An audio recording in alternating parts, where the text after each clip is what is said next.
Acquiring the right to a franchise requires a significant investment. And usually, the higher the investment, the higher the return on investment that you get.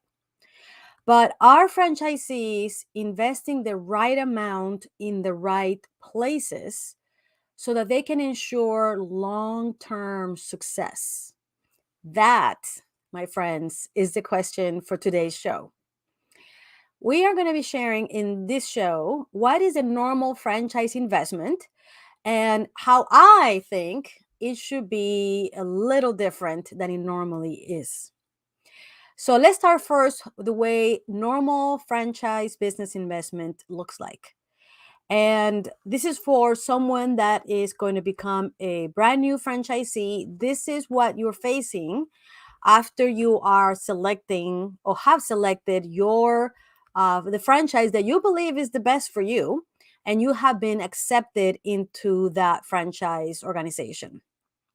So those initial or normal expenses or investments are divided into two types. The first one is a one-time startup cost or investment. And the second kind is the ongoing forever investment that you're going to be doing every week as a franchisee, and that you are tied to it with your franchise agreement. So first, the one-time startup investment includes a franchise fee. This is the initial fee that you must pay for the right to open the first unit. This franchise fee is a startup cost. However, every time you open a new unit, if you are going to become a multi-unit franchisee, every time you open that new unit, of course, you're going to have that franchise fee. The second kind of initial startup investment is when you're doing the brand build out. Depending on which model, what industry or franchise in which you're getting, they all have an initial expense on the build out of whatever that brand business looks like. For some of you, it might be small, and for some of you, might be big. Oh, I forgot to mention that the franchise fee, by the way, that investment of that initial franchise fee, which is just the right to open a unit, could be anywhere between 20,000 and 50,000 per unit. That means that, and that's just the right to open it. That means that the first unit, 20 to 50,000. If you're going to open another one, another 20 to 50,000 is a one-time fee, no refunds, and it doesn't go towards anything other than the right to open that unit. So that's the initial investment. Then the next one, as I mentioned, is the build out of that brand, that brick and mortar business, that prototype that represents the brand that you're buying into. And how much you invest in that depends obviously on the brand, the industry, etc. But the average of that brand build out is anywhere between $250,000 and $1.5 million to open that unit. Now, obviously, the lower end is usually service-based businesses. Obviously, many of them lower volume. Like I mentioned, the more you invest, usually the more return. So therefore, it's a smaller model. Therefore, the initial investment to build it is lower. That's a 250, 300,000 type of brand. But you can go as high as 1.5 million if you're going to open one of those mature, well-known QSR brands with self-standing buildings, drive-throughs, lobby, takeout. That expense obviously, goes up. And that does not include the investment on the land itself. So like a Burger King, a Wendy's, a McDonald's, that could be way up there in the millions when it comes to opening that type of brand. So just know that that's kind of like the investment, the initial investment. One time you build it, and of course after that, it just becomes an operational expense to maintain that physical building. Then the other initial investment that you need to do for a brand is what goes inside that building. That means the equipment and the small wares to actually operate that brand. If you are in food service, of course, I'm talking about the furniture, the ovens, the fryer, right? That's what we consider the equipment. Now, small wares are the smaller tools that you do need to replace, but you need to do an initial investment of your initial inventory of spoodles, spatulas, knives, the small wares that you use every day. And that with operations, you will have to replace. But initially, you need to buy the whole kit. Now, of course, if you are a service business, you may not need to buy, ovens and fryers, but you still need to have probably chairs and tables and counters and, display shelves, etc. So that's the equipment that goes inside the building that you are going to do leasehold improvements upon. So that's what the one-time investment on that franchise brand that you got into. Then you have ongoing expenses, business investments on your franchise that never end. And those are what we call the royalty fees and the marketing fees. Now, the royalty fees are somewhere between 4 to 7% of your sales that you pay most of the time every week, some of the times every month. And that is a percentage of sales, and those royalty fees are going basically towards you paying for the right to maintain that brand, that the right to duplicate that brand week in, week out, every month, every year. And for as long as you have that brand, you will be paying those 4 to 7% of your sales for that right. So imagine, and I want to make sure that you understand what I mean by 4 to 7% of your sales. Let's say that is 5%, that you get into a brand, that the investment is 5% of your sales. This means that the revenue that comes into your business, if it is, let's say, $500,000 a year, like at the end of the year, you count all the weeks, all the days, all the months, the total revenue per year for that business, that brand that you bought into is $500,000. Well, 5% of that equals $25,000. That means that every year you will be paying the franchisor $25,000 out of the $500,000 that come in sales for the right to keep using their brand, their systems, their processes, their product, in your business, and as a way for you to get revenue. Okay. So that's what the royalties is. Now, there's another investment that you have to make also every week or every month, depending on your agreement and the brand, that is called the marketing fee. This marketing fee actually is not a revenue for the brand, for the franchisor. This is the fee that you pay towards them being able to market the business for the brand. So basically what they're doing with that money, which is usually anywhere between 1 to 4% of sales, what they're usually doing is they're doing national promotions, they are doing brand awareness, they're using it in all kinds of marketing ways. They also use it to spend on production, like videos and commercials and design of materials, etc. So, for example, it's a way for them to build the awareness and to actually motivate customers to come and buy that offer, that innovation, whatever it is that they're doing. Some of that money also goes towards innovation also. So it really is a way for them to help you continue to increase your sales year over year.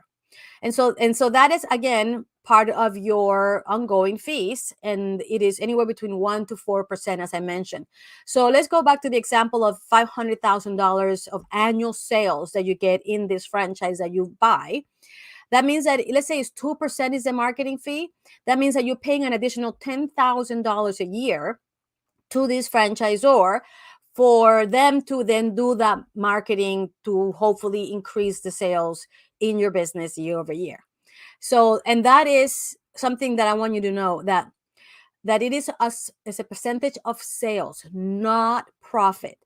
That means that if you have a great brand that is a proven model, which I'm going to talk a little bit about what that means, and you are, because of your royalties and your marketing fees, you had to pay them 4% royalties, 2% marketing fee, that's 6% sale of your sales, or say 5% royalties, 2% marketing fee to keep it consistent. That means that you're paying $35,000 a year in a business that produces $500,000 a year towards that. But that you pay that whether you make profit or not. That means that if you have a great brand that does bring you $500,000 in revenue, but you do not have the skills and abilities to make profit, to manage your labor, manage your product costs, manage your expenses, hire the right people, et cetera, and you at the end of the day make zero profit, you're still paying that $35,000 to the franchisor. So do I still think that buying a franchise or investing in a franchise is a good move? Absolutely. And the reason for that is because I would tell you that, and I researched this recently, 65% of businesses fail in the first 3 years of existence. And most of these are independent businesses that somebody, an entrepreneur, somebody excited and had a great idea and come up with a business, but they start to invest all this money to make it happen. And then they realize that it does not work. And it doesn't work because they don't have a proven brand. A brand, and what does that mean, a proven brand? A proven brand is a brand that when you are building it, you put the signage up and you're going to open the door. People see that brand, they know what that brand is, and they are going to come buy something from you. You will automatically have revenue, meaning sales, because people will see that brand, see what you sell, and then they're going to come and buy from you the moment you open the door, whether you do marketing or not. Can you imagine any McDonald's ever opening their door on their first day and not having sales? No, they're going to have lineups, right? Same thing with Wendy's, Domino's, Burger King, all of those brands. And I mean, there's a lot of, European Wax Center, car washes, like all these other brands, Batteries Plus, You Break, We Fix, I Fix, something like that. Right? All those brands that we recognize, they're going to have sales the moment that you open the door because people recognize the brand. They know what they sell, what service they provide, what product is that. And so you will have revenue. To be able to accomplish a proven brand requires an immense amount of skills, abilities, talent, or investment for you to be able to get to that proven brand. And so, yeah, investing in a franchise is absolutely worth it, but with a very big if, okay? A very big if. Because it is important that you know that if you select the right brand, the right franchise for you, a proven brand, they will produce revenue. They will provide sales, right? And if managed well, so this brand is designed that if managed well, it may give you profit. It can produce profit. But a big if. You're going to realize that your franchisor did not guarantee any profitability. They just guaranteed that you have a proven brand.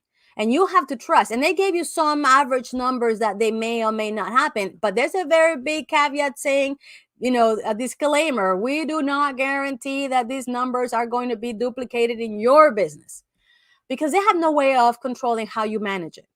So there are no guarantees on profitability. That is something that you need to make happen. And so here's where I think there should be a little difference in the way that you invest when you buy into a franchise. And that is the other half of today's conversation. So yeah, should you invest in a franchise? I said, yes, absolutely. It's a great idea. I totally recommend it, especially for those of you that are not creative or super talented and have all kinds of skills in all kinds of ways, or the money to hire those experts that can help you build a proven brand. If that's not you and you still want to be an entrepreneur, you're much, much better off, probably 10 times better off investing in a franchise than in creating your own business. Okay. So for sure, that's great. So that means that, yeah, you should invest on a franchise fee. Yes, you should invest on a build out and leasehold improvements. Yes, you should invest in small wares and equipment for that brand that you are selecting and you bought into.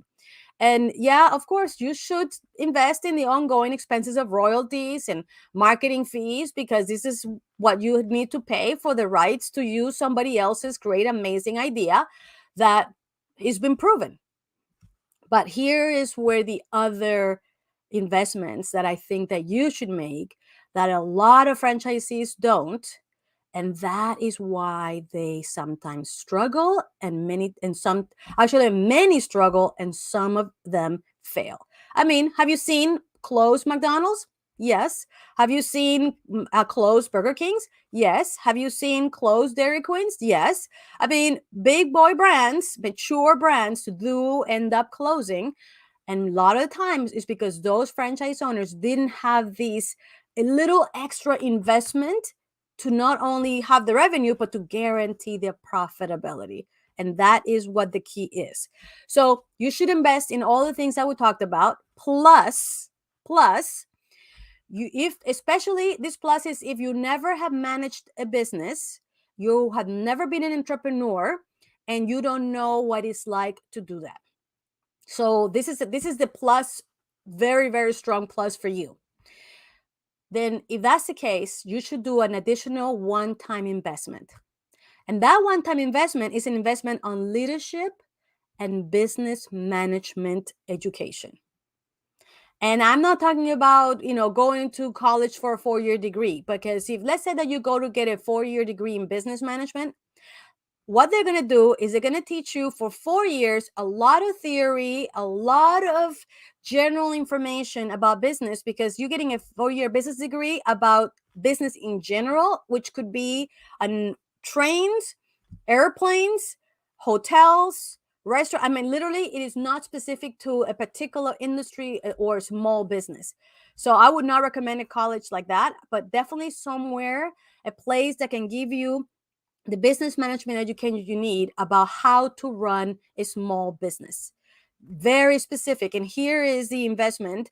Normally, what would that should cost you? Anywhere between 10,000 and let's say 40,000. Not 80,000, 100,000 for a degree. I'm talking about a place where you're going to be receiving how to run this small business franchise that will help you ensure profit, because that's what you want. You have a proven brand that will bring you revenue. Now you need the knowledge, skills, abilities, tools, resources to make sure, ensure that you have profitability. Okay. So that's the one time investment that I think you should do so that you can acquire that talent, that skill. The second one, the other one is an ongoing one, like kind of the royalties. I believe that you should invest in ongoing coaching, mentorship, or a network of some sort where you can be with peers like you that are doing the same thing that you're doing, so that you can learn from them how you can adapt your business and your tools and your systems and your processes so that you can overcome the changes that happen in business. There are changes in the economy, there are changes in people, there are changes in the cities. Generations of before are not the generations of today. And if you have not kept up with understanding how to be the best leader for them, you're going to get behind and you're going to struggle. And that is the crucial skill or investment that you should be doing, an ongoing investment in some sort of membership club network with people that you can learn from and they can learn from you, so that you can together continue to succeed for the long term and remain profitable. So that one-time investment will teaches you and helps you how to be profitable, and the ongoing smaller investment in membership, 3,000 a year, 4,000 a year, will help you remain profitable. And that is the difference, where I would suggest that you change how you invest in your business. We invest, franchisees invest hundreds of thousands, millions sometimes, into this proven brand, which is fantastic, that will be able to sort of almost guarantee revenue. How much are you investing in guaranteeing profit?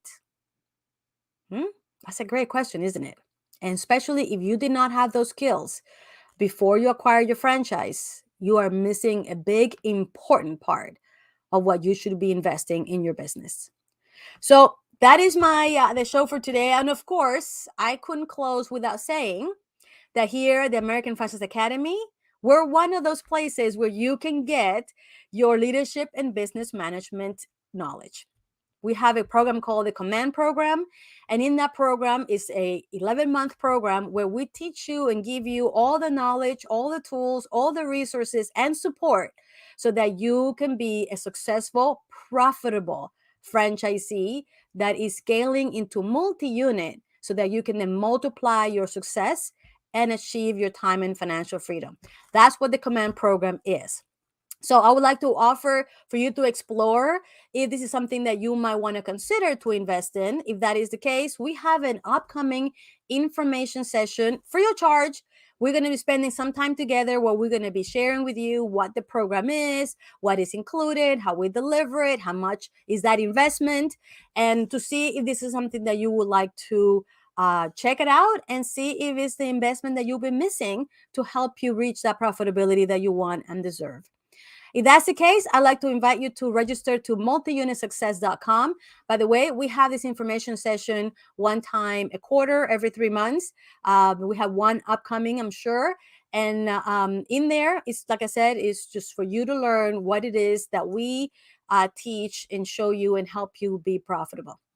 So thank you for being with me today. I hope that you found this was of value and have any thoughts. If that's the case, send us a couple of comments. I would love to hear what you have to say about this topic. Having said that, thank you for being with me, and we'll see you next week in our next show where we will share more knowledge, information, so that you can be successful and achieve your dream of business ownership through franchising and be able to make your business and your success happen. Thank you, and we'll see you next week. Bye-bye.